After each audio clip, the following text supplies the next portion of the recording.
Hola, buenas tardes. El vídeo que te voy a mostrar hoy es muy importante para las oposiciones de 2025. Este vídeo es para la Comunidad Valenciana y haré vídeos de otras convocatorias de otras comunidades autónomas, pero es muy importante porque es la comunidad autónoma en la que más cambios y más profundos hay. Como bien sabéis, cuando yo explico una convocatoria de oposiciones, me centro en todos los aspectos, algunos muy sutiles, que hacen referencia a lo que realmente hay que hacer y predecir un poco lo que va a ocurrir en los tribunales, qué es lo que van a valorar y qué es lo que quiere decir entre líneas. Quédate porque nada es como siempre. Bien, como bien os estoy diciendo, necesitas ver este vídeo. Este vídeo es muy importante porque la convocatoria de la Comunidad Valenciana cambia muchas cosas, cosas que ya aparecieron en 2023 pero que no estaban en la convocatoria y luego aparecieron en los criterios de evaluación de los tribunales, y esto puede ocurrir en otras comunidades autónomas. Si eres de Canarias, también quédate a ver este vídeo porque yo creo que las oposiciones, la convocatoria de oposiciones de la Comunidad de Canarias se va a parecer muchísimo a la convocatoria de la Comunidad Valenciana. Quédate porque te va a dar muchas ideas acerca de lo que puedes hacer, de lo que puedes aportar en tu comunidad autónoma. Y bueno, volviendo a lo que comentaba antes, nada es como siempre. La convocatoria de la Comunidad Valenciana sorprendentemente es muy LOMLOE, es muy avanzada, hace una interpretación muy avanzada de la LOMLOE, y por suerte en estas oposiciones lo hace suficientemente a tiempo y no unos días antes o después de haber subido los documentos que condicionan completamente la defensa y la exposición. Confío en que ahora no haya grandes cambios cuando salgan los criterios de calificación específicos de cada uno de los tribunales redactados por las comisiones. Esperemos que no haya grandes cambios sobre la filosofía y la idea de cómo será la oposición de 2025, en concreto en la Comunidad Valenciana, con esta legislación LOMLOE. Concretamente en este vídeo me centraré en el cuerpo de secundaria, es decir, programaciones de aula que se presentan en un contexto en el que la etapa educativa es la ESO o el bachillerato.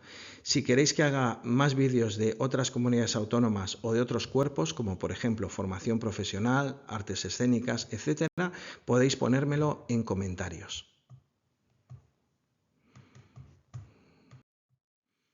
Bien, lo primero que hay que tener en cuenta es la orden que es algo que referenciaremos legislativamente, sea cual sea la comunidad autónoma a la que nos presentemos.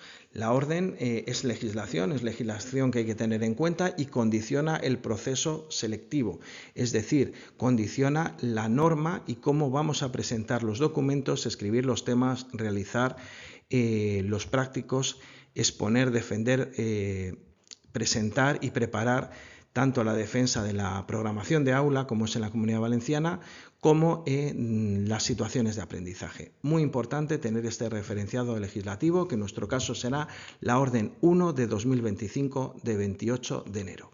Hay que tener en cuenta que, como así dice en la propia orden, se rige de acuerdo al Real Decreto 276 de 2007. Os aconsejo que echéis un vistazo porque hay comunidades autónomas donde, por ejemplo, Castilla-La Mancha, Aragón, Murcia, donde se acercan muchísimo más a lo que dice la convocatoria de oposiciones que debe hacerse según el Real Decreto 276. Esto es importante porque, por un lado, la convocatoria es LOE, de acuerdo al Real Decreto, en muchas comunidades autónomas, no en la Comunidad Valenciana y no lo fue tampoco en Canarias en 2024. Y, sin embargo, por otro lado, te piden que se haga una programación de aula de acuerdo a la legislación vigente. Esto significa que hay que buscar una solución de compromiso, ya que por un lado nos encontramos unos apartados obligatorios según la convocatoria y luego hay otros que según el Real Decreto 276 de 2007 deberían estar. Por tanto, debemos buscar una solución de compromiso especialmente en lo que se refiere a la segunda prueba, a la parte didáctica. También pasa algo parecido con los temas y el práctico. Hay que tener en cuenta ese enfoque competencial, ese enfoque que hay que hacer de acuerdo a un contexto educativo, con nombres y apellidos y con letra incluso del grupo aula, en el caso de la programación de aula. Bien, y también hay que tener en cuenta algo que aparece sutilmente y que nadie ha comentado, que es la Ley 4 de 2021, que tiene como objetivo reducir la tasa de cobertura temporal. Y conforme a esto, salen 1.607 plazas. Esto es muy importante, lo de la reducción de la cobertura temporal, porque si habéis visto mis vídeos y si habéis estado muy informadas durante las oposiciones en procesos no eliminatorios de estabilización, se hablaba de 3 vías. Ya hemos pasado 2 de ellas. Una de ellas era la vía de concurso sin oposición, la otra era de oposición no eliminatoria de estabilización, y por último se hablaba de una tercera vía que era, por último, las plazas que quedaran de los últimos años que no afectaban al proceso de estabilización. Con una tercera vía se haría una oposición, como dice el Real Decreto 276, y todo parece indicar que una vez realizadas estas oposiciones en todo el territorio nacional,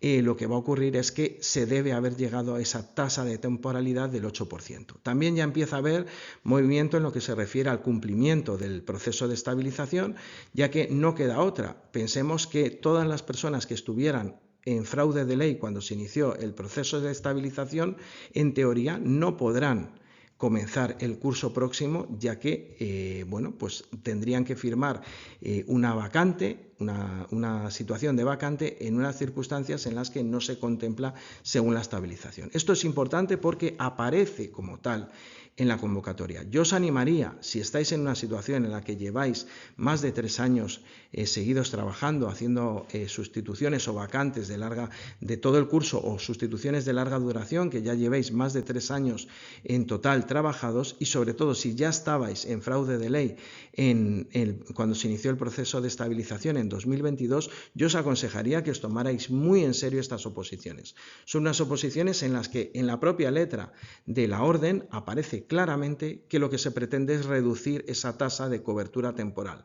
Por lo tanto, en principio, os vais a presentar, si lleváis muchos años de experiencia y tenéis méritos importantes, os vais a presentar a unas oposiciones que contemplan que hay que reducir esa tasa. Por lo tanto, en principio, lo que es lógico es que, y ya lo veremos en la redacción del texto, que se den todas las plazas y se facilite un proceso en el que muchas personas puedan aprobar y al final los méritos de alguna forma puedan decidir en muchos casos la plaza. Ese sería un poco el espíritu. Luego veremos por qué digo esto.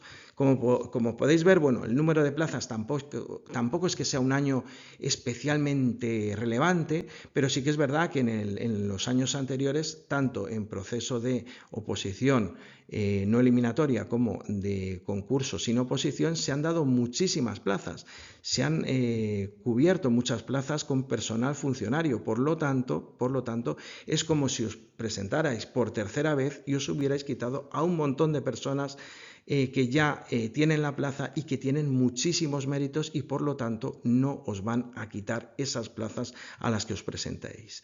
No tengáis miedo, no penséis que son muy pocas plazas, porque ya os digo que en los 2 últimos años se han facilitado, se han conseguido muchas plazas de funcionariado. Por lo tanto, esas personas ya tienen la plaza y no van a competir en oposición con vosotros y vosotras. Importantísimo echar un vistazo al punto 1.2, donde aparecen las plazas convocadas por cada especialidad. Bien, en esta información no me voy a parar demasiado porque depende mucho de las circunstancias personales, especialidad, provincia que hayáis consignado. En principio, la distribución de aspirante por tribunales se va a hacer de una forma proporcional, teniendo en cuenta, pues las solicitudes, y también algo muy importante, se va a intentar en la medida de lo posible respetar la provincia que hayáis consignado al hacer la solicitud. Habrá un reparto provisional de plazas por tribunal que se realizará una vez que se publican las notas de la primera prueba en función de las personas que hayan realizado la parte A de la primera prueba, es decir, las personas que han iniciado el proceso.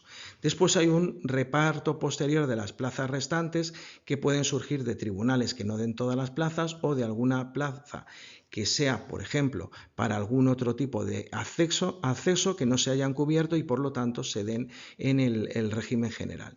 Esto es algo que se escapa a nuestro control, por lo tanto mi consejo es que lo único que podéis hacer, y esto sí que es importante, es que si hay alguien que se haya echado la solicitud y haya caído en vuestro tribunal y lo conocéis, pues sería aconsejable que se presentara a esa parte A de la primera prueba, independientemente que lleve mejor o peor las oposiciones, porque si no se presenta estáis disminuyendo la ratio en vuestro tribunal y os puede perjudicar. Por último, también una información importante es que todos los trámites, pago de tasas, requisitos, subida de la programación didáctica, bueno, en este caso programación de aula, porque el vídeo que estoy realizando es para programaciones de aula de ESO y bachillerato, listados y demás, hay que meterse en la página web que tenéis aquí, que está en la convocatoria y que se puede acceder a través del PDF de la propia convocatoria. Bueno, en la propia convocatoria deja claro que entre las funciones de la comisión de coordinación hay que homogeneizar los criterios generales comunes a todas las especialidades, hay que especificar algunos casos la penalización que va a haber según lo que se incumpla de la convocatoria y posibles matices de cada una de las especialidades. Por lo tanto, puede ser que nos vuelva a ocurrir lo que pasó en el 2023, que vuelva a haber un susto cuando pues a lo mejor las personas que tengan que redactar los criterios de calificación específicos de cada una de las especialidades pues no digan o no hagan el mismo enfoque que la propia convocatoria. Espero que no, espero que esto no ocurra, porque bueno, pues es una falta de respeto al trabajo de la gente. O sea, es decir, al final estas cosas perjudican a las personas que se lo están trabajando, que se lo están currando. O sea, tú preparas un material y preparas unas pruebas y unas partes de las pruebas de acuerdo a una convocatoria y luego las comisiones de coordinación pues te hacen una interpretación alegre de lo que dice la convocatoria de oposiciones. Yo espero que este año, como la convocatoria es bastante cerrada en ese aspecto, deja las cosas bastante claras, pues yo espero que no haya grandes discrepancias y, bueno, sobre todo lo que pasó en 2023, que entre unas especialidades y otras había unas grandes diferencias. Entonces, esto que pone aquí de homogeneizar los criterios comunes a todas las especialidades puede estar muy bien, porque puede evitar lo que ocurrió en las últimas, en las de 2023, que realmente había una disparidad ya de interpretación de la propia ley entre unas especialidades y otras. A mí se me viene a la cabeza la gran diferencia que hubo entre física y química y biología y geología, cosa sorprendente. Y luego el gran parecido de física y química con matemáticas y con tecnología. O sea, había cosas extrañas ahí y los criterios no coincidían en unas especialidades y otras. Sí que es verdad. O sea, no coincidía, me refiero, obviamente tiene que haber matices de unas especialidades a otras, pero lo que no puede haber es una interpretación de la convocatoria tan dispar y tan diferente, especialmente cuando se ha subido el documento. Aquí viene algo un poco más adelante de lo que hablaré y es cuándo aparecerán esos criterios, que debe ser antes del comienzo de las pruebas. Se ve que quien ha redactado la convocatoria de 2025 ha sufrido o ha visto lo que ocurrió en 2023 y está poniendo soluciones a un problema que se generó en 2023. Bien, importante, esto ha generado mucho debate. Dice muy claramente que la realización de la parte A de la primera prueba tendrá lugar a partir del 15 de mayo. Esto es importante, no es que el proceso selectivo comienza el 15 de mayo, sino que dice que la parte A de la primera prueba. Esto es muy importante porque esto lo que quiere decir es que habrá otra parte del proceso de oposición, como por ejemplo las pruebas de castellano y valenciano, que podrán iniciarse en otro momento, pero el 15 de mayo podrían comenzar las oposiciones. Yo sé que esto es un poquito, pues cenizo, ¿no? Decirlo, pero yo organizaría mi calendario pensando en que el día 15 de mayo hago el examen de la parte A.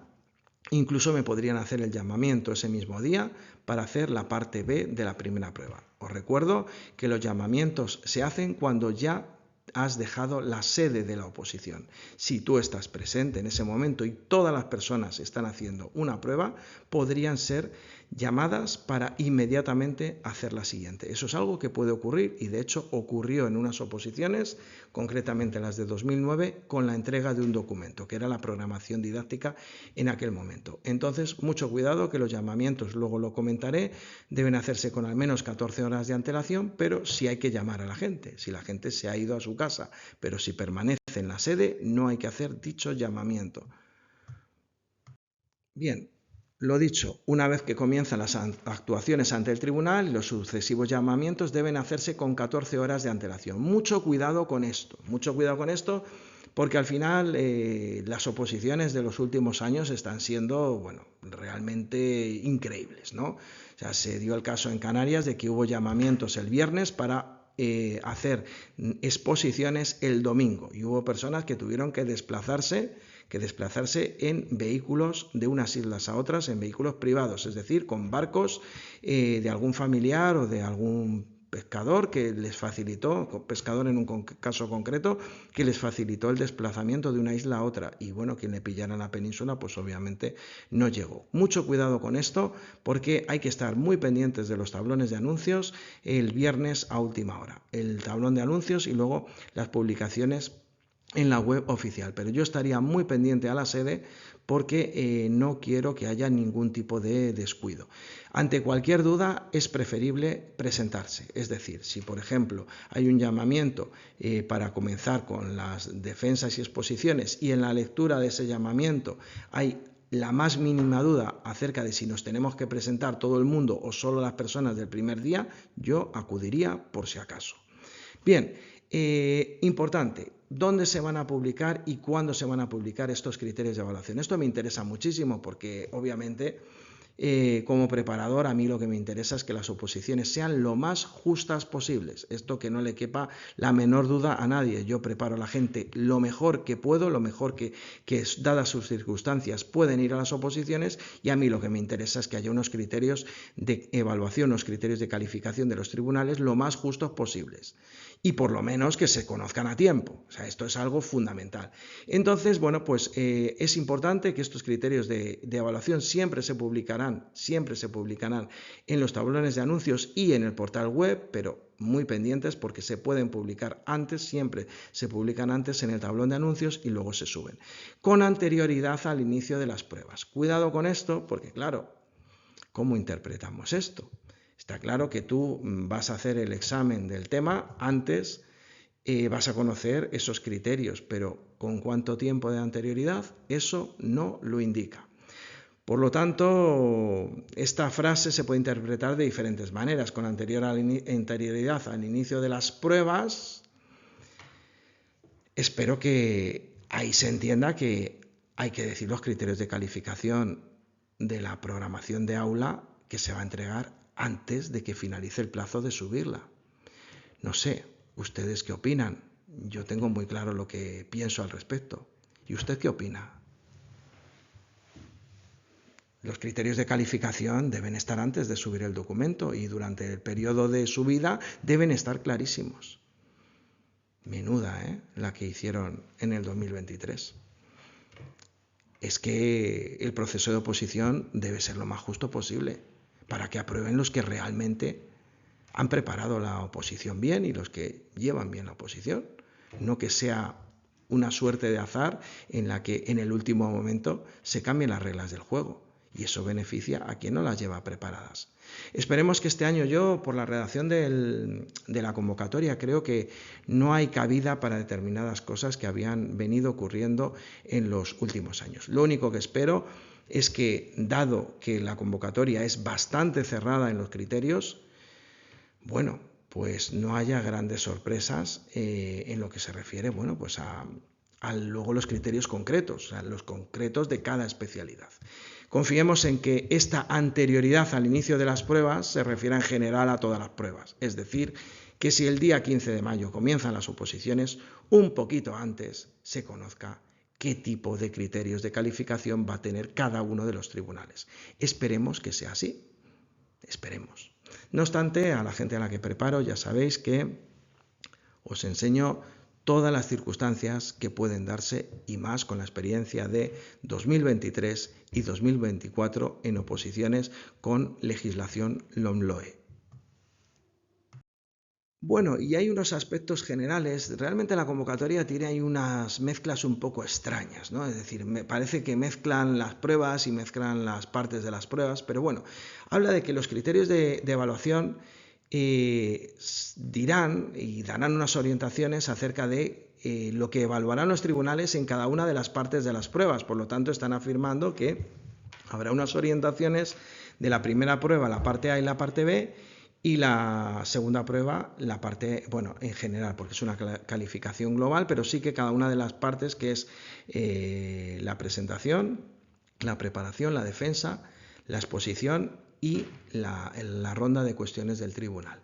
Eso es muy importante y bueno, pues nos hablan de algunas cosas, pero yo he marcado aquello que es diferente, porque como decía, el mantra es: nada es como siempre. En estas oposiciones todo cambia y cambia muchísimo.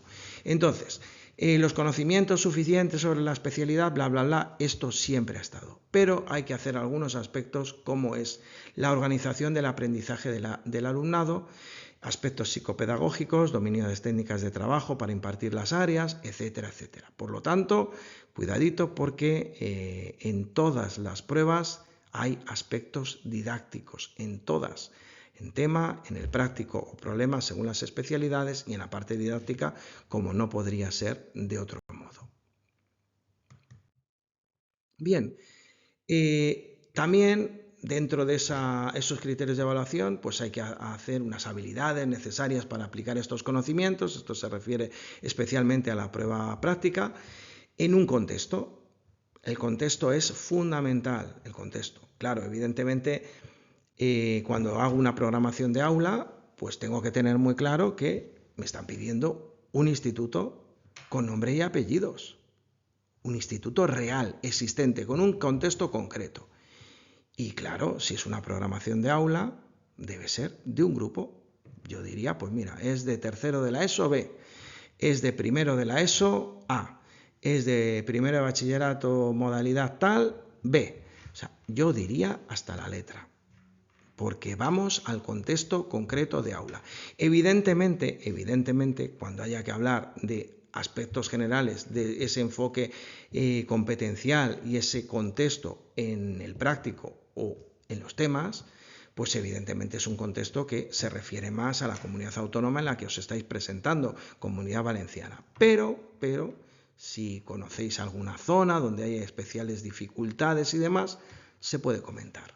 Eso ya lo veremos cómo concretan cada una de las especialidades estos aspectos. Y hay que hablar de algunos aspectos como esa resolución de conflictos, capacidad de análisis, creatividad, iniciativa, toma de decisiones, trabajo en equipo, bla, muchas cosas.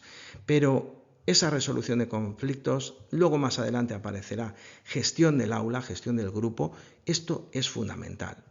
Después, bueno, os aconsejo, me imagino que todo el mundo tendrá claro los temarios cuáles son, porque son los mismos provisionales desde el 2007, que son temarios anteriores. O sea, es decir, esos temarios no es que se aprobaran en 2007, sino que son los temarios anteriores que permanecieron de una manera provisional hasta la fecha de hoy.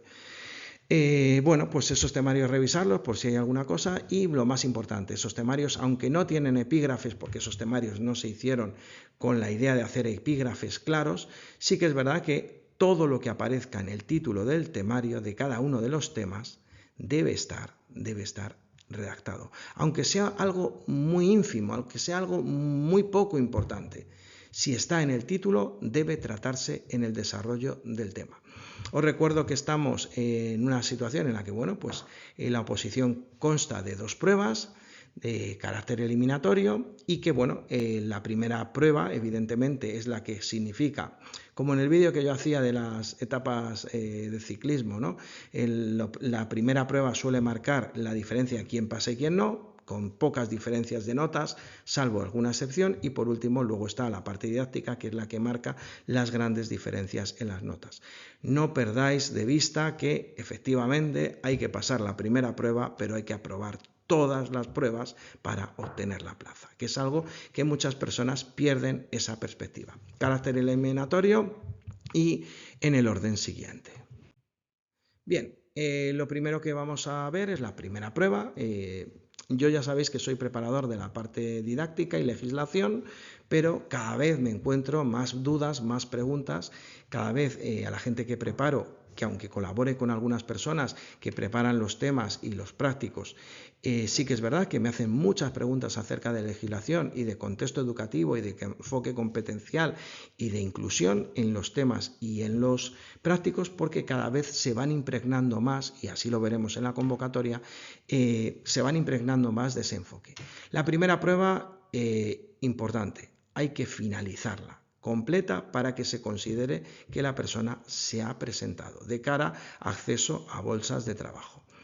Importantísimo, también luego lo diré más adelante, lo que significa de cara a bolsas de trabajo el no haber presentado o sí haber presentado la programación de aula. Es el único caso en el que no presentar la programación de aula no afecta a esa entrada en bolsas de trabajo. Muy importante, en la parte A, el tema, todos aquellos temarios de cada especialidad que tengan más de 50 temas, son 4 bolas, que es lo que siempre ha sido. Lo de las 5 es algo excepcional que ocurre en periodos transitorios en los que hay un cambio de legislación o bien en un proceso de estabilización que ya ha finalizado y que ya tal cual ha sido no volverá. Por lo tanto, 4 bolas. A nadie debe resultarle esto llamativo o sorprendente. O sea, las 4 bolas es las que ha habido siempre y las que hay siempre hasta que no cambien las cosas o hasta que no se cambien las cosas de forma provisional. ¿Qué nos encontramos en el anexo 4 que os aconsejaría mirar? Básicamente lo que os acabo de comentar de los epígrafes. Hay que hacer, esto es algo que, bueno, yo a la gente a la que preparaba en la parte de estrategia, yo no preparo temas, pero sí que es verdad que en los temas yo aconsejaba que hubiera una relación con otros temas del temario oficial. Pues esta relación es importante y aparece como tal que hay que decirla. Esto es algo que a la gente a la que yo preparaba lo hacían de una manera, digamos, voluntaria y ahora en la Comunidad Valenciana pasa a ser obligatoria. Hay que hablar del marco legal, de la contextualización y esa contextualización con la realidad educativa. Bien, hay que darle un poquito al coco, no es difícil. Pensad que al final todos estos aspectos lo que hacen, lo que digo yo siempre, lo que hacen es restar, no sumar. Hay gente que dice, no, si es que he puesto el contexto, he relacionado todo, he puesto la legislación, he puesto la bibliografía y solo me han pusto un 1,5. Claro, es que el núcleo del tema está mal. Entonces, yo sé que esto es complejo, pero si tú no has desarrollado bien el tema, pues la bibliografía es un adorno, no tiene relación con lo que tú has hecho. O sea, entended que eso es así. Si tú has desarrollado mal un tema, ya puedes poner la legislación, el marco legal muy bien, pero si el tema no está bien desarrollado, no hay nada que sumar. Entonces es importante que estos aspectos a evaluar que aparecen en el anexo 4, en el anexo 6, echéis un vistazo porque hay que incluirlos en todos los temas. Yo tengo un vídeo en mi canal de YouTube que se llama Temas inclusivos al 100%, que es, bueno, hablo de eso y del cajón desastre. El cajón desastre debe ser ese apartado que deben tener todos los temas.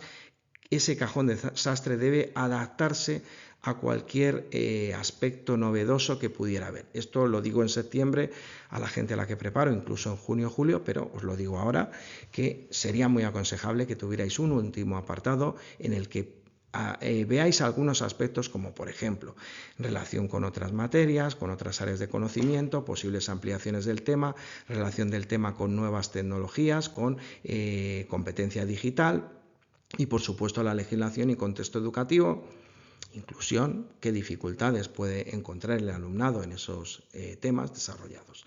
Bien, y luego está la parte B, la prueba práctica, que en muchas especialidades, y más en este vídeo que estoy planteando, que es de especialidades de la ESO y de bachillerato en la parte didáctica, pues muchas son problemas, un práctico problemas, actividades multinivel y demás. Bien, lo más importante, en todos los criterios de calificación de los tribunales, de una forma u otra, aparece ese contexto y ese enfoque competencial.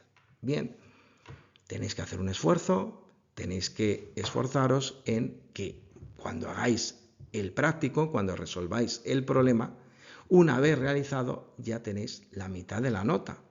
Por lo menos así se deduce de lo que aparecen en los criterios de calificación. Ya podéis hacer un enfoque competencial buenísimo, un contexto estupendo, pero si el problema está mal hecho, está mal hecho. Yo creo que es así como van a ir las cosas. Otra cosa es que nadie del tribunal realice bien un problema y bueno, pues el contexto y tal pueda sumar. Al final, las oposiciones son algo comparativo. Pero digo yo, ¿qué enfoque competencial vas a hacer si has resuelto mal el práctico? Digo yo. Bueno, esa es una cosa que dejo caer y que, bueno, si queréis comentar algo en los comentarios del vídeo, podéis aportar también vuestra visión. ¿Qué es este enfoque competencial y qué es este contexto y qué es este marco legislativo? Bien, lo que hay que ver desde ese enfoque competencial es algo muy sencillo. Tenéis que dominar las competencias específicas y ver qué competencias específicas son necesarias para a futuro poder resolver un práctico así en oposiciones. Porque los prácticos de oposiciones, no nos engañemos, son de un nivel entre primero y tercero de carrera universitaria. Evidentemente ese enfoque competencial es el conocimiento previo, el conocimiento competencial previo, esa competencia que has debido adquirir a lo largo de la etapa de secundaria, tanto obligatoria como en bachillerato, más en profundidad, para poder resolver a futuro ese práctico. Y tenéis que ser muy claros al respecto, pero tampoco va la vida en ello. O sea, es decir, yo sé que para unas oposiciones no da tiempo a todo y como es obvio y natural, tenéis que tener preparado para un número importante de prácticos ese enfoque competencial y ese contexto educativo. Además de otros aspectos, como por ejemplo la inclusión, o sea, tenéis que hablar de, bueno, pues qué dificultades esperáis que encuentre el alumnado en ese bloque de saberes básicos que hay a lo largo de la secundaria y el bachillerato. Bueno, creo que estoy hablando demasiado, me van a matar las personas a las que preparo. Bueno, Víctor, estás diciendo demasiado, luego me regañan, pero bueno. Creo que cualquier persona que le dé un poco al coco lo va a tener fácil y cualquier persona que quiera ganar tiempo, que se ponga en contacto conmigo, ahí tenéis el email y ya veréis cómo es súper sencillo, súper rápido de hacer y en un momento se tiene preparado ese enfoque competencial, ese contexto, esa legislación. Bien. Importante, y ahora vamos a la segunda prueba de la que soy experto, es la que yo preparo desde el año 2010. Bueno, algunas personas en el 2009 me buscaron que habían coincidido conmigo en el tribunal, también tenéis otro vídeo en el canal de YouTube en el que hablo, no es una leyenda urbana, hablo con Ernesto de lo que le ocurrió en el año 2009 cuando se presenta en Murcia y en Castilla-La Mancha y le ponen un defecto de forma y le mandan a su casa con un 0 en Murcia, pero saca la plaza en Castilla-La Mancha. Os aconsejo verlo porque es muy importante leer con detalle todo lo que dice la convocatoria, porque hay que leer entre líneas y veréis cómo ahora lo voy a decir todo muy clarito para que entendáis lo que dice y lo que quiere decir, que muchas veces es muchísimo más importante. Bien, la segunda prueba, como digo yo, es la etapa reina. Hemos pasado una contrarreloj, hemos pasado una contrarreloj en equipo, una contrarreloj individual, hay pocas diferencias y ahora viene la etapa reina. Esto mal comparado es como salir al teatro sin haber estudiado el libreto, pues muy mal lo vas a hacer porque se va a notar enseguida. Y aquí es donde es muy importante que los criterios se conozcan lo antes posible, pero bueno, ya tenemos un adelanto en el anexo 2. Básicamente lo que nos dicen es que en las especialidades de ESO, bachillerato, luego en el anexo 2 pues aumentaré alguna cosa más, habrá una prueba en la que bueno, pues hay que elaborar quiere decir que bueno, la vais a realizar vosotros, vosotras, individual, diferente, que no se parezca a nada de lo que se presenta habitualmente, y más en estas que todo es novedoso y nada es como siempre. Y debéis presentar y defender una programación de aula. Programación de aula es que el instituto tiene nombre y apellido. Esto es algo que yo en las oposiciones del 2024 a la gente que se presentó en Andalucía se lo dije una y mil veces. Y me hicieron caso, obviamente. Y me decían, Víctor, en maestros han suspendido, en magisterio, en primaria han suspendido a muchísima gente por no poner el nombre concreto del centro educativo. Qué lástima que en mi especialidad no lo hayan hecho. Claro, al final, bueno, yo no es ser macabro, pero es que simplemente si una persona está haciendo el esfuerzo de leerse una convocatoria, de interpretar lo que dice esa convocatoria, o por lo menos de ver mis vídeos en los cuales explico los aspectos más profundos de esa convocatoria, pues lo justo es que al final quien va, pues bueno, con lo de siempre, yo me voy a poner lo de siempre. Una programación didáctica y hablo de Piaget. Pues evidentemente, pues no es justo que esa persona saque la plaza, porque no se ha actualizado, no se lo ha currado y no lo ha trabajado. Y estamos en unas oposiciones en las que nos presentamos para ser docentes, que es un trabajo que precisamente no es sencillo. Tiene mucha burocracia, mucho papeleo y mucho cumplimiento de la legislación y mucho cambio legislativo. Cada vez que hay un cambio de gobierno, tenemos cambio de ley. Entonces, hay que estar preparado para el trabajo que vamos a realizar, además de lo que supone tener un montón de alumnado en el aula. Bien, dicho esto, esta programación de aula, que hay que prepararla, hay que presentarla, hay que exponerla. El término exposición hace una mezcla, pues luego un poco más adelante habla de exposición y deja muy claro algunos aspectos de los materiales auxiliares. Luego hablaremos. Bien, y luego hay que hacer una exposición oral de una situación de aprendizaje. Y aquí es algo que, por favor, si os podéis poner en contacto con vuestros sindicatos, ya lo de los 25 megas se ha rectificado, ponía en un sitio 20 y en otro 25, pero lo de las situaciones de aprendizaje todavía no lo han rectificado. O sea, no entienden que no es lo mismo afirmar 6 que al menos 6. Y esto es un problema que deben resolver lo antes posible, porque ya empezamos con las arbitrariedades y las cosas extrañas. Bien, tendréis que exponer una situación de aprendizaje de las al menos 6 que hayáis preparado. Bien, y luego aquí es donde está un poquito extraño, podréis presentar, defender materiales relativos a la programación de aula. Bien, esto es complicado. Esto en Andalucía se resolvió de una forma el año pasado, en Extremadura de otra, en Navarra de otra totalmente distinta. O sea, en Navarra se permitía todo y cuanto más mejor, en Extremadura según qué cosas y no utilices la pizarra del aula, y en Andalucía allá te las apañes con la pizarra porque cualquier cosa que saques no lo vamos a admitir. En las oposiciones de 2023 de la Comunidad Valenciana se facilitó muchísimo el uso de pizarra digital, proyectores, etc. Entonces, mucho cuidado porque es posible, yo lo dejo ahí caer, que vayáis a un aula donde no haya pizarra de tiza ni pizarra de rotulador, solo haya pizarra digital.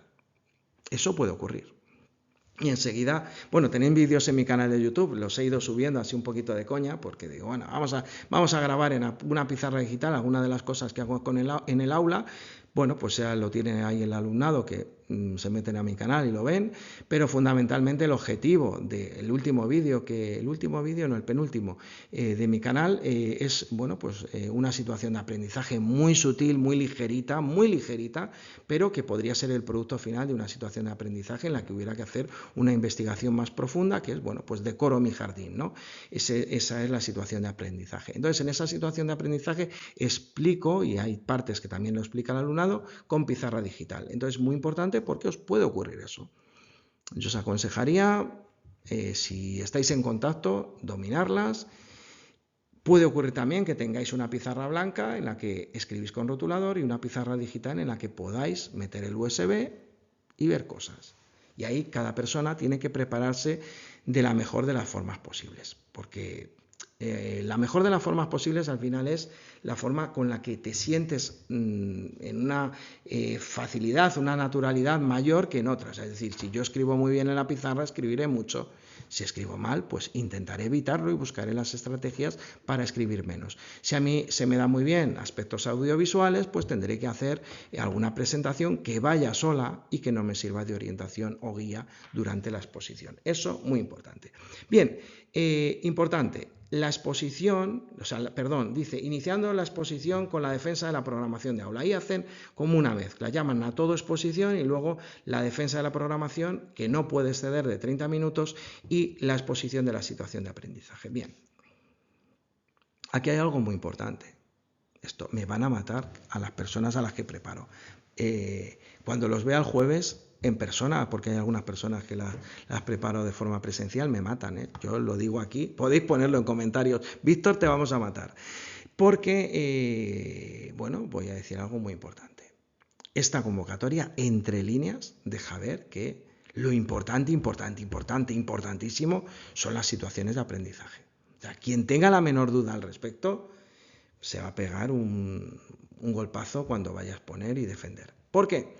Bueno, esto de hasta 30 minutos y hasta 1 hora ha estado siempre en la convocatoria de oposiciones, pero claro, si a mí, y lo veremos un pelín más tarde, unas transparencias más adelante, me están diciendo que debo desarrollar situaciones de aprendizaje, quiere decir que estoy empezando a equilibrar mucho más que antes el tamaño de lo que presento, que es aspectos generales de la programación de aula, y lo que presento, que son situaciones de aprendizaje. Hay un reparto bastante más equitativo que antes. Antes era una tablita que te ocupaba una página o dos y ya ibas justo ahí que no te cabía. Y el resto eran 30 y algo páginas más anexos, que era la programación didáctica. Ahora no. Ahora no. A todo el mundo que le estoy revisando, a todo el mundo que preparo, que le estoy revisando, se lo estoy diciendo. Fuera. Eso es LOE, eso es LONCE. No me habléis tanto de Piaget, no hace falta. Ya lo veréis luego lo que es importante. Bien, pues una vez finalizada esa hora en la que habremos hecho un reparto, y mi consejo es que no sea 30-30, mi consejo es 25-35, incluso 20-40, me van a matar con esto. Pero bueno, para eso hay que tener repertorio también, ¿eh? Para hablar 40 minutos de una situación de aprendizaje hay que tener mucho repertorio, pero también hay que echar cuentas. ¿Cuántas sesiones salen? A 6, 7, 8, 9 máximo situaciones de aprendizaje en un curso. Salen muchas más sesiones que las 12 a 15 o 10 a 14 que se hacían antes. Por lo tanto, mucho cuidado porque en media hora no se expone una situación de aprendizaje. Y ahí lo dejo, me van a matar. Bien, y luego vienen las cuestiones que de esto ya hemos hablado, tengo vídeos también en mi canal de YouTube, desde las preguntas habituales que te tiene que hacer el tribunal a las preguntas que no debe hacerte o cómo salir de una forma más o menos airosa de esas preguntas que el tribunal jamás debería hacer. Bien, dentro de esa segunda prueba, pues importante. Esto es algo que todo el mundo pregunta, todas las oposiciones, se ve que hay gente nueva que esto no lo domina, salvo que digan lo contrario, se refiere al curso actual. Es decir, estamos contextualizando un instituto concreto con nombre y apellido, con nombres, podrían ser hasta ficticios, del alumnado que tenemos en clase, del alumnado con necesidades, y es del curso escolar actual. Salvo que digan lo contrario, siempre es el actual. Y en el curso actual pasan cosas y hay que estar muy pendientes de las noticias, porque esas noticias a veces dan mucho juego en la exposición. Yo, desde luego, en estos últimos días ha habido noticias muy novedosas que se pueden incorporar hacia final de curso en las situaciones de aprendizaje. Evidentemente no se trata de meter, esto tal, pero sí que puede ser la sesión inicial motivadora, alguna noticia que haya ocurrido recientemente, por ejemplo, antes de ayer. Bien, dicho esto, importantísimo, deben hacer referencia al currículo y a la normativa vigente. Esto es importantísimo. Es más, hasta un poco más adelante nos detalla que la normativa es el decreto 107 y el decreto 108 en algunos aspectos. Bien, lo primero, se presenta y se defiende una programación de aula. Tercero, ESO B. Cuarto, ESO A. Primero, ESO C. Segundo, ESO D. De un instituto con nombres y apellidos. Habrá gente que aún así lo ponga en duda. Está clarísimo. Bien, se debe programar todo el curso con un enfoque competencial. Competencias específicas, hay que dominarlas. Porque al final son las que determinan cómo vamos a enfocar esos aprendizajes. Y esos aprendizajes deben desarrollarse a través de las situaciones de aprendizaje. Todo gira alrededor de las situaciones de aprendizaje. En ella se especificará con un enfoque globalizador con otras materias. Pero ahora pregunto yo, si yo desde mi materia quiero hacer un enfoque globalizador y no soy capaz de globalizar desde mi propia materia, pues mal vamos, ¿no? Entonces estas situaciones de aprendizaje son especialmente delicadas en aquellas especialidades donde hay una doble materia, por decirlo de alguna forma, o doble área de conocimiento. Por ejemplo, geografía e historia, física y química. En la especialidad de dibujo tenemos dos grandes, digamos, enfoques, el artístico y el dibujo técnico. Y en la medida de lo posible, me van a matar también los que preparo, hay que hacer ese enfoque globalizador no solo con otras materias, sino con la nuestra. Y lo mismo en matemáticas. Lo mismo. Tenemos que ser capaces de hacer situaciones de aprendizaje que involucren varios bloques. ¿No sabéis, no tenéis claro cómo hacerlo? Tenéis ahí el email, os ponéis en contacto conmigo y os facilito muchísimo el trabajo. Porque al final no se está dando tiempo. Si yo sé que no os estáis preparando bien, si este año la gente se está preparando fatal, quien se prepare bien tiene la plaza. ¿Queréis sprintar? ¿Queréis correr? Poneros en contacto conmigo.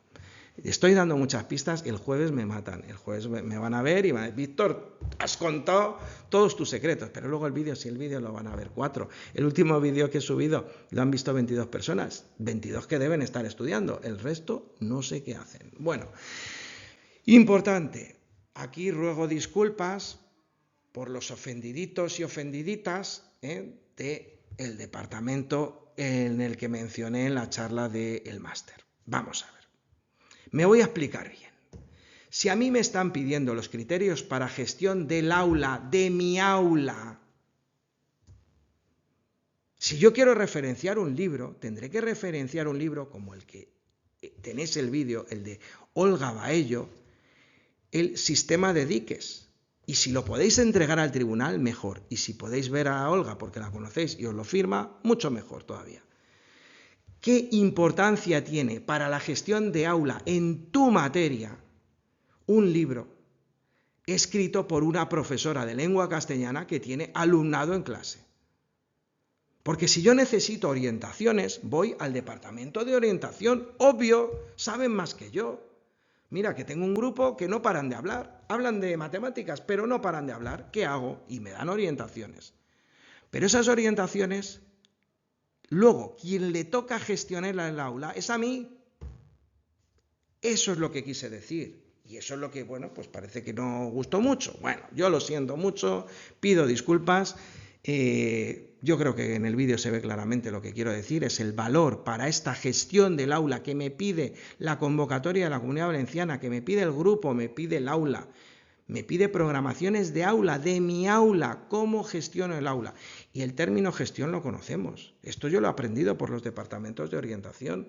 No es lo mismo resolver un conflicto, que eso es amplio de un centro educativo, que gestionarlo, que es propio de cada docente en su aula. Por lo tanto, la gestión es individual del docente que está en cada, o de la docente que está en cada aula. Por lo tanto, estos criterios para la gestión del aula ya no es la metodología clásica, bla, bla, bla, y Piaget, y Lippmann. No, que está bien, que voy a basarme en Piaget, dada la edad que tiene el alumnado que tengo en clase, pero rápidamente hay que entrar en cómo planteas gestionar el aula. No tengo aquí el libro, si no lo mostraría, pero mirad el vídeo de Olga Baello en bibliografía recomendada, lo tenéis en mi canal de YouTube, porque ahí el sistema de diques es brutal. Habla de gestión del aula, recursos materiales, roles del profesorado, es brutal, ahí os vais a mirar al espejo, o sea, estoy haciendo spoiler del libro, pero es que cuando te miras y te retrata cómo eres tú en el aula, te dice, bueno, te sirve para la oposición y para el día a día en el aula. ¿Qué tienes que hacer? Porque tú, como docente, tienes virtudes y tienes defectos, como todo el mundo. Y quien se crea que no tiene defectos, lo siento mucho, es que no ha buscado bien. Una vez que he dicho esto y queda aclarado, gestión del aula, estaría bien que localizarais libros de gestión del aula redactados por docentes que den clase y que gestionen el aula, porque hay en los institutos Hay departamentos de orientación que su labor no es gestionar el aula de otros profesores, su labor es orientarlos, si tienen alguna dificultad o si surge alguna necesidad. Pero una cosa es orientar y otra es gestionar. Si os presentáis a la especialidad de orientación, obviamente no debéis referenciar libros de docentes concretos, sino de orientación, porque vuestra labor es otra y cada uno tiene la suya. Bien, espero que haya quedado claro, que nadie se ofenda y que si alguien se ofende lo tiene muy fácil. Crea un canal de YouTube y hace vídeos y lo explica. Lo explica bien explicado y ahí se termina la discusión. Bien, respecto a la distribución temporal de las situaciones de aprendizaje, cuanto más arriba mejor. Tal y como está esto redactado, cuanto antes hagamos esa distribución temporal, mucho mejor. Fijaos que la programación de aula deberá contener un mínimo de 6 situaciones de aprendizaje desarrolladas. Bien, aquí viene la gran duda. ¿Cuánto es desarrollado? ¿Mucho, poco, a medias? ¿Ni fu ni fa? Bien, todas las programaciones de aula que estoy revisando, que ya van unas cuantas, tienen este problema. Que son unas programaciones didácticas estupendas, en lo que se refiere a bla, bla, bla, lo que haré, pero no son programaciones de aula en lo que se refiere a alumnado concreto, en un grupo concreto, en un contexto concreto y con unas dificultades concretas. Quienes me conozcáis como preparador, estoy encantado que sean programaciones de aula. ¡Qué alivio! Chapó para quien haya redactado esto. Porque ya nos dejamos el debate filosófico de si yo cuando haga la programación conozco al alumnado o no. La programación de aula es flexible y es para un grupo concreto. Bien, importante, no presentar las 6 situaciones de aprendizaje desarrolladas significa invalidar la prueba. Mucho cuidadito, todo el mundo que estoy revisando, porque lo que estoy viendo no son situaciones de aprendizaje desarrolladas. Quienes os hayáis presentado en Andalucía en el 2024 y me hayáis hecho caso, sabréis lo que significa desarrollar una situación de aprendizaje en 5 páginas. Y los que os presentasteis en Castilla-La Mancha en 2023 sabéis perfectamente lo que significa desarrollar una situación de aprendizaje escribiendo como si no hubiera un mañana durante 45 minutos, que eso daba para 7 páginas, por ordenador más o menos. Por lo tanto, hay que desarrollarlas. ¿Y cómo se desarrollan en 60 páginas con 15 anexos? Pues se desarrollan de una forma muy sencilla, escribiendo lo mínimo posible de los aspectos generales y lo máximo posible de lo que son situaciones de aprendizaje, para dejar, si es posible, 5, 4, 6 páginas para poder desarrollar ampliamente una situación de aprendizaje. Bien, esto es estrategia, hay que repartirse el tiempo de la defensa y de la exposición y hay que repartirse el espacio que tenemos en la situación de aprendizaje. Ahí lo dejo, la gente a la que estoy preparando. A ver, yo hay una cosa que hago y esto es fundamental. Ahora me voy a sincerar por si a alguien le está picando el gusanillo y decir, estoy por mandarle el email a Víctor. Pues mándalo, si no vas a perder nada. En el peor de los casos vas a acabar en un grupo de WhatsApp con muchísima gente que se facilita la información que tienen prohibido. No lo hacen porque lo tienen prohibido. Mandar memes y tonterías al grupo y es un grupo que funciona muy bien. Y en el que de alguna forma u otra, pues al final he contactado con estas personas, o bien a través del canal de YouTube, o bien porque son personas que conocen a alguien a quien he preparado y ha sacado a la plaza. Importante, en ese grupo todos los administradores, salvo uno que está jubilado, Pedro, desde aquí, si ves el vídeo te saludo, nuestro gran inspirador. Todos somos preparadores y hay una preparadora también que estamos administrando el grupo, podemos incluir gente en el grupo de WhatsApp y ante cualquier duda decimos aquello que consideramos que debe, por nuestra experiencia, contemplarse, o si hay algo que sea incorrecto también lo decimos. Por lo tanto, importantísimo. Si pensáis que no estáis desarrollando la situación de aprendizaje, es muy probable que no la estéis desarrollando. Porque hay gente a la que yo he revisado, y por cierto, también hay revisiones que tengo pendientes por hacer porque no están bien desarrolladas. ¿Qué es desarrollar? Pues la gente a quien preparo lo sabe. Hay que desarrollarlas bien, completamente, para que nadie... A ver, si nos pilla el listón, no es que pretendemos que se desarrolle muchísimo, que no nos pille, que pille a otras personas, que a nosotros no nos coja y que nos invaliden. Es que nos invalidan la prueba, nos ponen un 0 y a casa. Si en el documento que estamos entregando, que está limitado de espacio, no desarrollamos las situaciones de aprendizaje, un 0 y a tu casa. Y se acabó.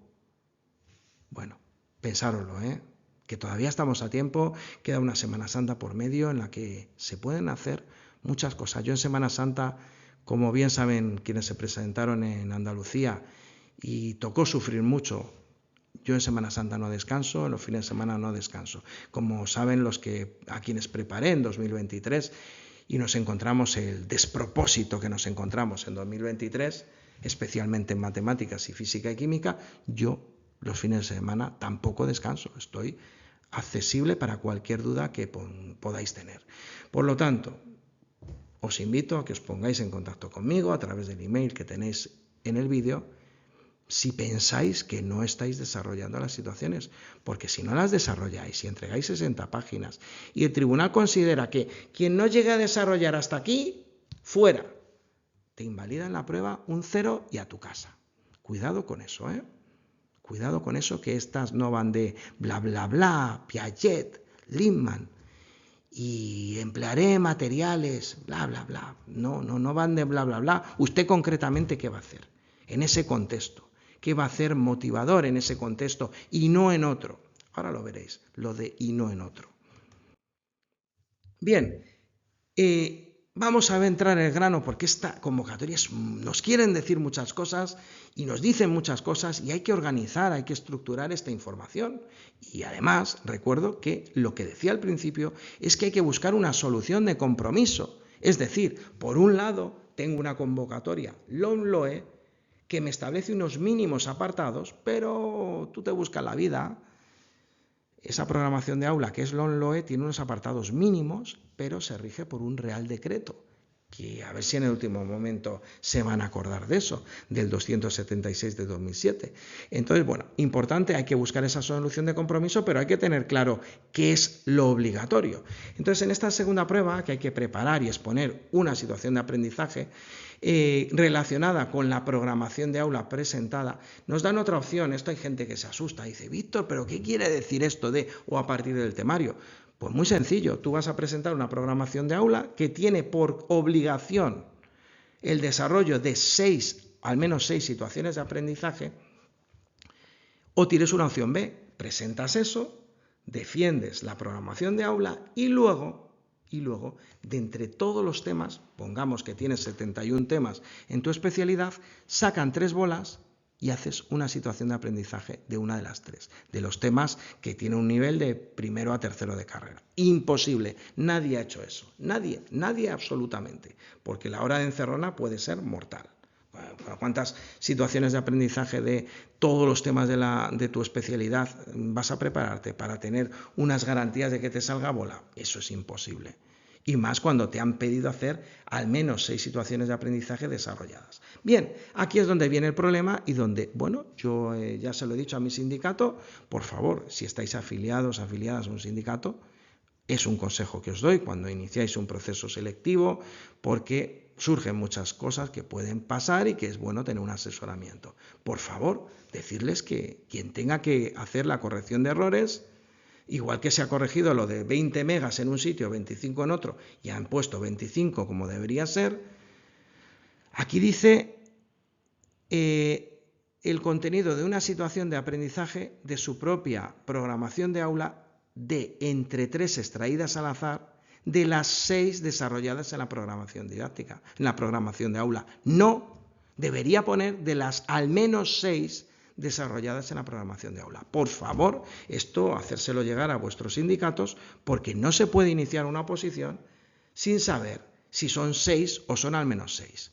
Claro, yo entiendo que a lo mejor quien ha redactado esto no sabe de inecuaciones, pero es que es fundamental, quienes seáis de matemáticas o especialidades afines, sabéis que el al menos 6 o no más de 6 o no menos, pues es fundamental para resolver determinados problemas de optimización. Y claro, las inecuaciones son importantes porque no es lo mismo 6 que al menos 6. Entonces, eso deben corregirlo. Bien, y la programación de aula de las 60 páginas que voy a entregar debe contener al menos materia, nivel, temporalización. Ahí es donde tenéis que poner todas las situaciones de aprendizaje, trabajo de sofá, como digo yo. El contexto del grupo concreto del aula en el que vais a dar. Tercero de la ESO A. Quienes vean este vídeo lo van a hacer. Quienes no, pues mira, haberlo visto.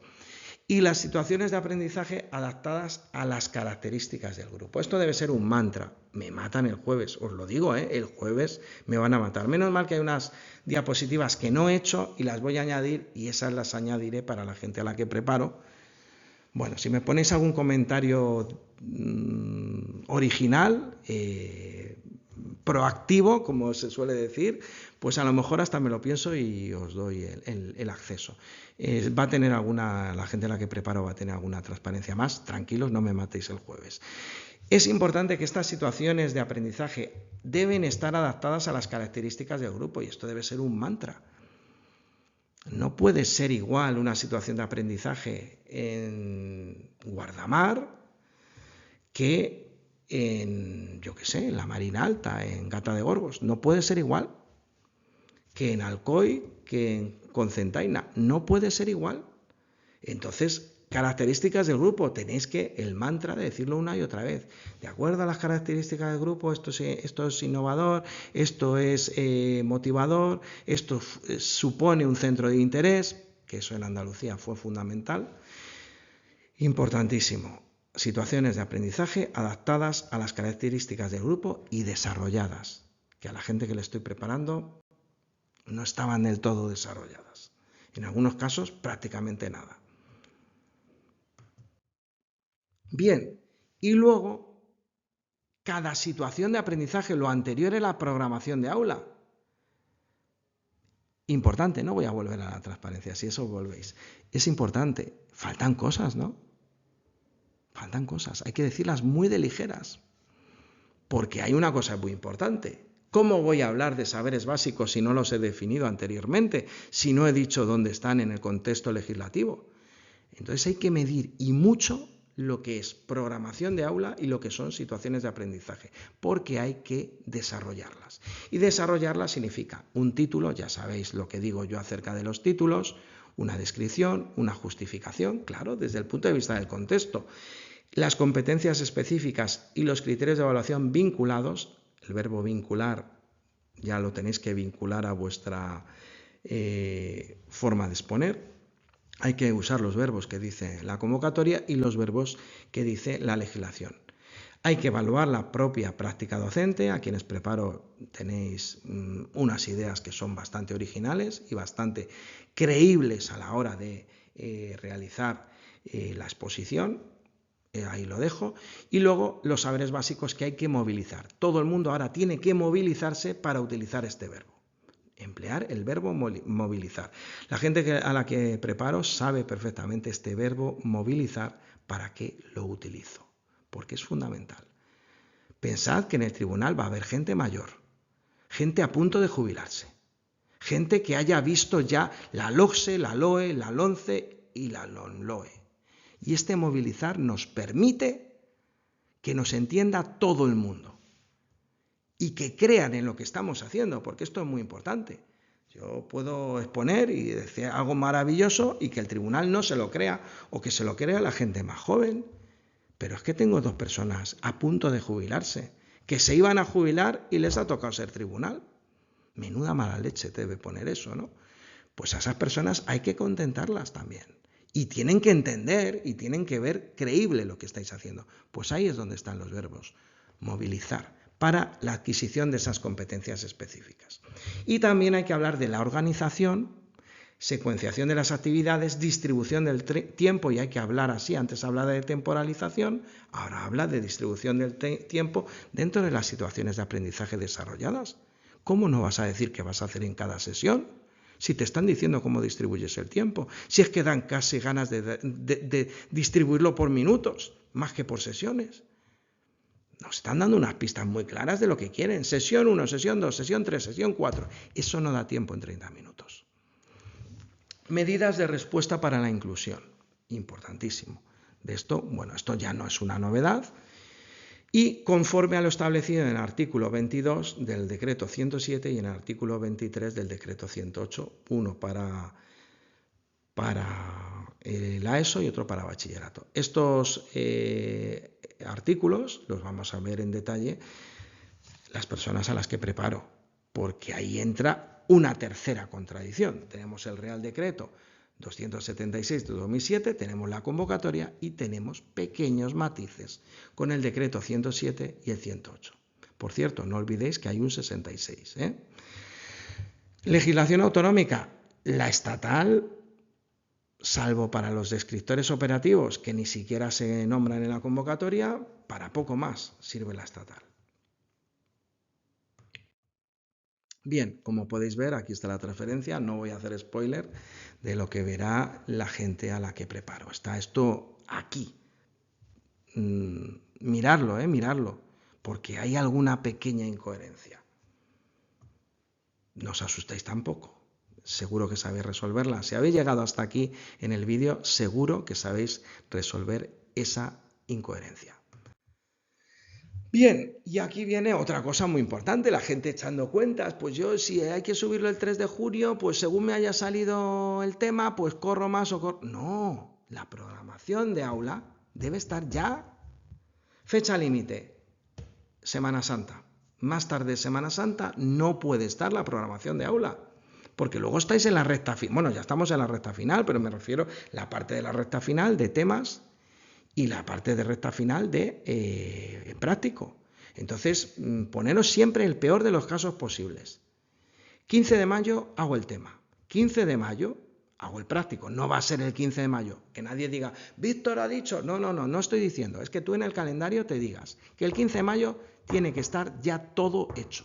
Y para tener el 15 de mayo todo preparado, esa programación de aula no puedes estar no te puede hacer interferencia con la preparación del tema y el práctico, porque luego vienen los inconvenientes y los imprevistos, que tú tienes previsto a lo mejor decir, bueno, pues yo voy a hacer el tema el día 15 o el 17, que cae en sábado y es probable que sea, y luego me preparo el práctico y termino la programación de aula hasta el día 16 de junio. No contéis así no se cuenta.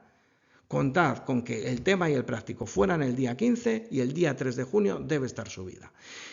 Digo lo de siempre, mi grupo de WhatsApp es numeroso y a veces esto es una película de terror. Todos los años a quién le ha caducado la firma digital, el DNI, no sé qué, no sé cuánto. Cuidado con esto. O sea, vuestros DNIs, certificados digitales, firmas digitales deben estar vigentes hasta agosto, septiembre, si puede ser octubre. Revisarlo. Y yo, por supuesto, el día 3 subiría mi primera versión.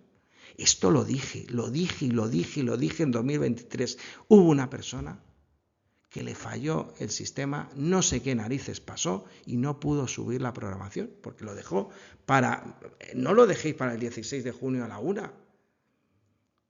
A la 1 tenéis que estar descansando, ya eso tiene que estar entregado. No lo dejéis, siempre poner la peor de las situaciones posibles y de esa manera evitaréis determinados imprevistos. Bien, más cosillas. Se presentará de forma telemática, la sede electrónica que hemos visto anteriormente, lo de los 25 megas ya se ha corregido y os recuerdo que debéis guardaros el último resguardo porque la última versión es la única que vale. Es un único documento, hay gente que tiene dudas. ¿Es que entonces las situaciones de aprendizaje? No, tú entregas un documento en el que están las situaciones de aprendizaje, que son al menos 6, ya veremos, como esto no lo rectifiquen, tendré que recomendar a la gente hacer 6, y hay cursos en los que 6 no salen bien, a 4 horas semanales, 6 no salen bien, hay que hacer alguna más.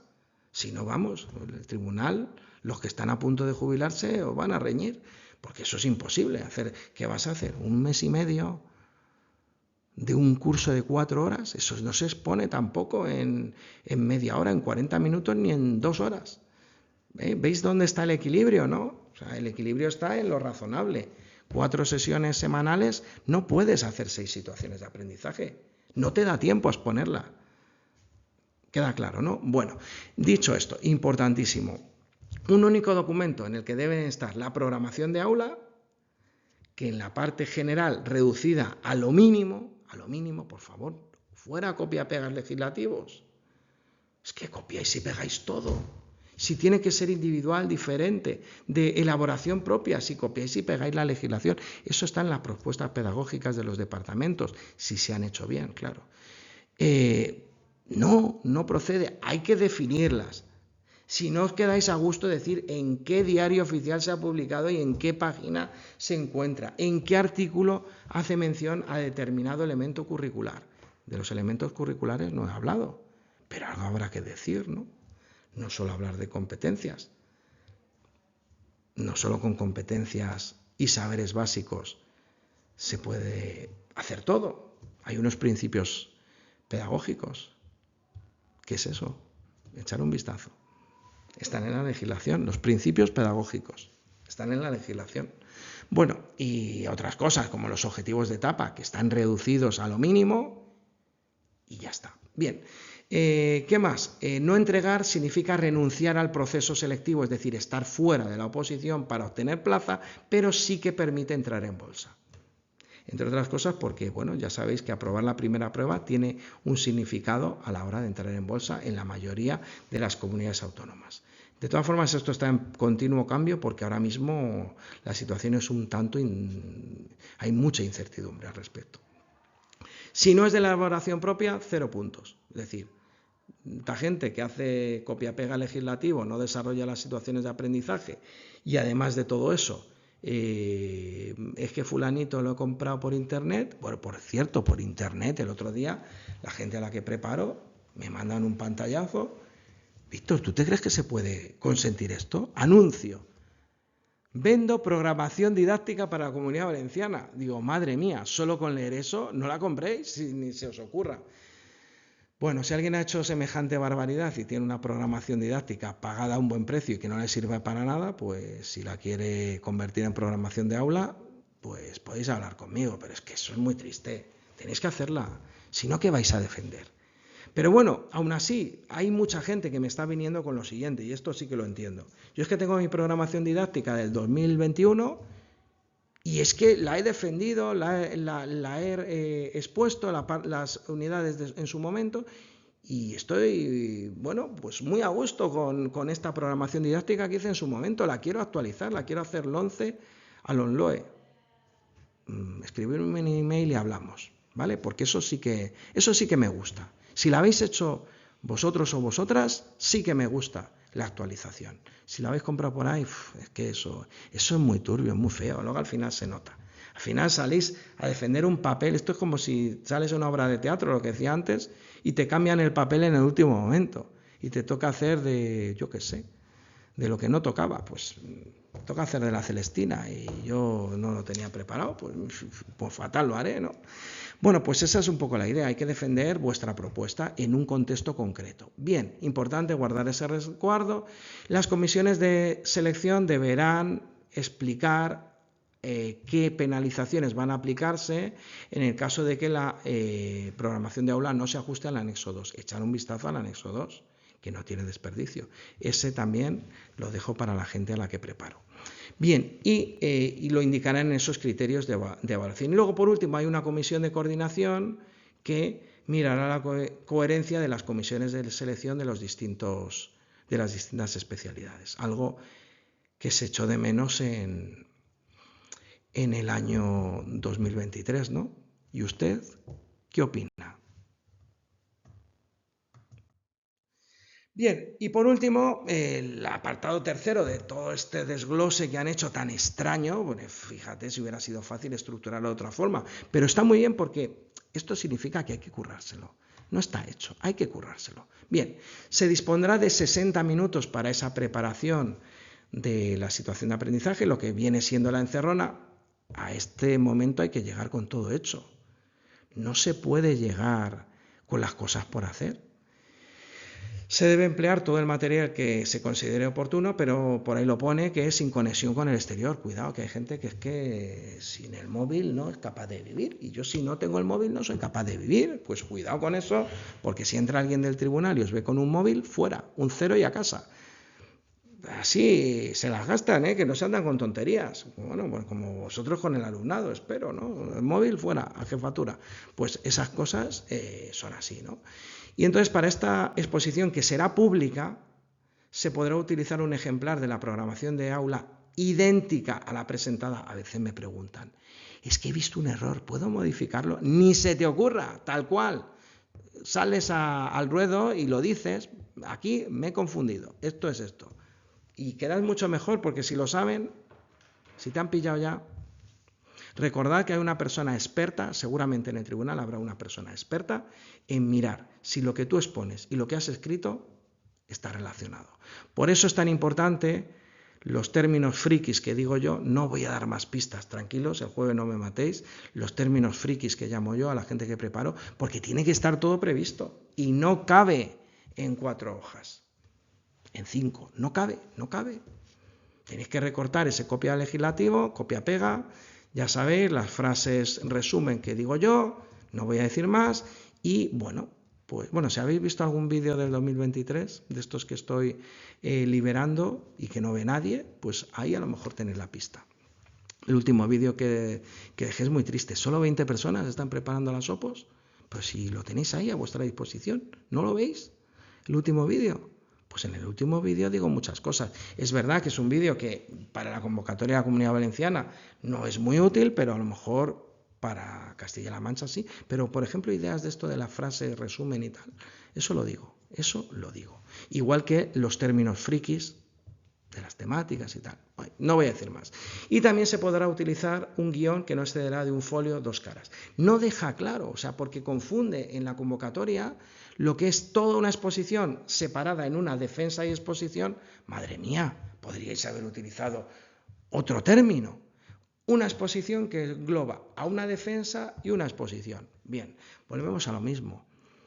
Lo que viene siendo habitual, y recordad que nada es como siempre, es que durante la defensa se puede utilizar el ejemplar de la programación de aula, y tal vez eso lo especifiquen los tribunales, y durante la exposición todo el material auxiliar que consideres oportuno y que no suponga ningún tipo de discriminación con el resto de personas que se presentan. Obviamente, yo no voy a poner un avatar a hacer la exposición, eso no podría ser, pero digo lo del avatar que suena a cachondeo, pero hay gente que pone unas presentaciones PowerPoint que le están diciendo todo lo que tiene que decir y encima lee y sale contentísimo o contentísima de he expuesto genial. Te suspenden o te pone un cinquito con lo que no vas a ningún sitio. No se puede uno guiar con un PowerPoint o con un Canva, no se puede. Tenéis que, lo podéis poner, que vaya solo. Pero en Navarra el año pasado hubo una chica que obtuvo una plaza con un PowerPoint durante toda la exposición. Pero es que no se guiaba, el PowerPoint iba solo, ella iba dando al botón, sabía cuándo tenía que darlo, el tribunal se quedaría flipado porque, claro, diría, ostras, si es que no está mirando, está diciendo y está relacionado con lo que dice, nos está ilustrando, pero no lo está usando como guía. Eso es lo que tiene que ser. ¿De acuerdo? Y también si tenéis una pizarra digital, pues podríais hacer algo así, pero eso no lo vais a saber hasta el final. El USB siempre funciona en PDF, cuidado. Las presentaciones, aquí estoy dando muchas pistas, pero es que cuando me pongo a hablar lo digo todo. Las presentaciones PowerPoint, Canva, etcétera, deben tener un respaldo en PDF que funciona con cualquier sistema operativo y con cualquier ordenador, por malo que sea. Eso es importante, cuidado, que tenéis que tener respaldo. Y por último, pantallazos y material impreso en folios. Esto es fundamental también. Bien, y esto es muy importante. El folio se entregará al tribunal al término de la exposición. Como no lo entreguéis, tendréis problemas. Porque es vuestra responsabilidad. Es que me he ido y no lo he entregado. Pues conozco un caso y le pusieron un 0. Cuidado con esas cosas. Sí que es verdad que eran las no eliminatorias donde solo había que exponer una, pero si no entregas el documento y lo que has entregado son unas hojitas porque no había que entregar mucho y tal, puede haber problemas. Tenéis que entregarlo. No esperéis a que os lo pidan, lo entregáis. Estoy dando muchas pistas hoy. Hoy me estoy...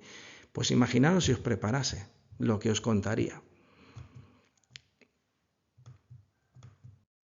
Bien, y ya por último, el mantra, con esto acabo el vídeo que va a durar muchísimo, espero que lo veáis hasta el final, luego al final diré algo. Bueno, pues ahora viene el mantra. Todo esto que está recopilado debe estar en vuestra programación de aula entregada y durante vuestra defensa y exposición.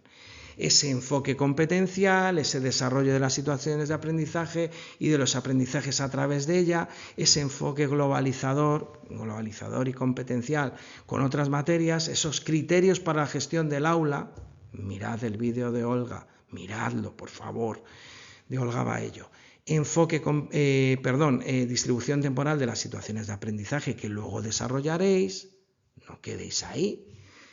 Y luego la programación de aula, materia, nivel, una sola materia y nivel, no más. Que esto parece obvio, pero por ejemplo en Primaria en Madrid fue diferente el año pasado. Temporalización, contexto del grupo. No me vengáis con que si el barrio tal, sí, algo hay que decir, pero rápidamente al grupo. Las necesidades del grupo, las dificultades que tiene el grupo, y recordad que las personas tienen necesidades, no se catalogan las personas por las necesidades. Cuidado con eso. Habrá que hablar del modelo DUA, ¿no? No hemos hablado todavía del modelo DUA-A, actividades multinivel y reto. Estas son las cosas que yo voy soltando. Bien, al final del vídeo voy a decir una cosa que os va a dejar de piedra y que es el premio para aquellas personas que se queden hasta el final del vídeo. Bien, contexto de grupo, situaciones de aprendizaje adaptadas al grupo, es que esto es el mantra del grupo. Y luego, cada situación de aprendizaje, es decir, lo anterior sería la parte de la programación y los elementos curriculares, ahora os explico. Y cada situación de aprendizaje debe tener título, descripción, justificación, competencias específicas, criterios de evaluación vinculados, la propia evaluación de la práctica docente a través de alguna rúbrica o algo así, saberes básicos que hay que movilizar para la adquisición de esas competencias. Bien, ahora que toca hablar de lo que no hay. Porque estos apartados, y esto que no son pocos para todo lo que hay que desarrollar y realizar, son como mínimo. Y hay unos elementos curriculares. Bien, las estrellas de esta legislación son competencias clave y competencias específicas. Después están los saberes básicos, que aunque básicos, pero son importantes, claro, obviamente. Luego hay algunos aspectos ahí perdiditos, como los principios pedagógicos de los que he hablado antes, que hay que decir algo. Luego están los descriptores operativos, que no dice mucho la convocatoria, porque en la Comunidad Valenciana los descriptores operativos, por suerte, todavía no los han desarrollado en profundidad. Ya veremos, todo se andará. Y las perseguidas, odiadas, dentro de los elementos curriculares, que son los objetivos de etapa, que antes eran objetivos generales. Fijaros los eufemismos. Ya estoy entrando en la parte que estoy premiando a quienes se quedan hasta el final. Los objetivos de etapa, que antes eran generales, ya no lo son. Han perdido la graduación militar, igual que los contenidos han pasado a ser saberes básicos. Y las competencias hay dos, evaluadas con diferentes elementos, criterios de evaluación y descriptores operativos, y hay unos objetivos de etapa. Los objetivos de etapa, como dice la convocatoria, están en la legislación vigente, deben estar, pero deben estar poquito y escondiditos, están perseguidos. O sea, como haya muchos objetivos, van a decir que no evaluáis por competencias, que no hacéis un desarrollo competencial. Debéis dejar muy claro que los objetivos de etapa permiten, con su logro, la adquisición de las competencias. Así de fácil. Y ahora viene lo importante. Objetivos de aprendizaje no hay. Están en el Real Decreto 276 de 2007, porque estaban en las convocatorias de oposiciones LOE, pero no están. ¿Qué hay que hacer? ¿Se ponen o no se ponen? Ponlo en comentarios. Yo simplemente os voy a decir lo que ha pasado en Canarias en 2024. en la convocatoria de Canarias. No estaban y toda aquella persona que los ponía tenía problemas. ¿Qué hacemos? Bueno, pues solución de compromiso. A la gente a la que preparo, ya sabéis lo que os aconsejo hacer con los objetivos. Estamos en contacto, no te quedes con las ganas de escribir un email, que sé que te lo estás planteando. Un saludo y muchísima suerte con las oposiciones 2025, porque como ya sabéis, nada es como siempre.